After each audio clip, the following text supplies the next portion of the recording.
വൈകിട്ടാണ് ശ്രീപ്രിയയുമായി പോലീസ് സംഘം തിരൂരിൽ നിന്നുള്ള പോലീസ് സംഘം തൃശൂർ റെയിൽവേ സ്റ്റേഷൻ പരിസരത്തേക്ക് എത്തിയത്. ഇവിടെ എത്തി ആദ്യഘട്ടത്തിൽ പരിശോധന നടത്തി. നേരത്തെ തന്നെ ഈ തരത്തിൽ കുട്ടിയുടെ മൃതദേഹം തൃശൂർ റെയിൽവേ സ്റ്റേഷൻ പരിസരത്താണ് ഉപേക്ഷിച്ചതെന്ന വിവരം പോലീസിന് ലഭ്യമായതോടുകൂടി തന്നെ ഇവിടെ ക്ലീനിങ് തൊഴിലാളികളെ കൊണ്ടുവന്ന് ഈ പരിസരമെല്ലാം തന്നെ പരിശോധിച്ചിരുന്നു. പക്ഷേ അപ്പോഴൊന്നും തന്നെ ബാഗോ അല്ലെങ്കിൽ മറ്റേതെങ്കിലും തരത്തിൽ ഉള്ള മൃതദേഹം എന്ന് തോന്നിപ്പിക്കുന്ന തരത്തിലുള്ള ഒന്നും തന്നെ കണ്ടെത്തിയിരുന്നില്ല. പിന്നീട് ശ്രീപ്രിയയുമായി നേരെ തിരൂരിൽ നിന്നുള്ള പോലീസ് സംഘം ഇവിടേക്ക് എത്തി തൃശൂർ റെയിൽവേ സ്റ്റേഷൻ്റെ പുറകിലുള്ള, അതായത് 4ാമത്തെ പ്ലാറ്റ്ഫോമിനോട് ചേർന്നുള്ള കോണിപ്പടിയോട് ചേർന്നുള്ള വലിയ ചാലുണ്ട്, അഴുക്കുചാലുണ്ട്. ആ അഴുക്കുചാലിൽ ആണ് കുട്ടിയുടെ മൃതദേഹം ബാഗിൽ ഉപേക്ഷിച്ച നിലയിൽ, ബാഗിലാക്കി ആ അഴുക്കുചാലിൽ ഇട്ട നിലയിലാണ്.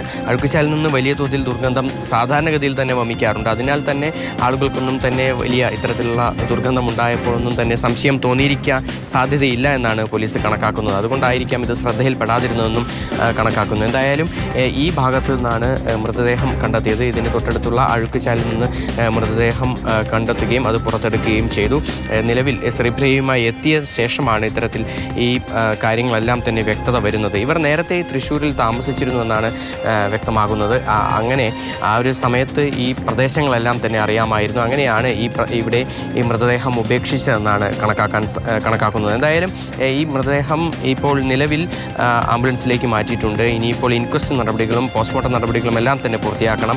DNA പരിശോധനയ്ക്ക് ശേഷമായിരിക്കും ഇത് കൃത്യമായി കുട്ടിയുടേതെന്ന് ഒരു രേഖാമൂലമുള്ള ഒരു ഉറപ്പ് പോലീസിന് ലഭ്യമാവുക. ആ പരിശോധനകളെല്ലാം തന്നെ അടുത്ത ദിവസം ഉണ്ടാകും.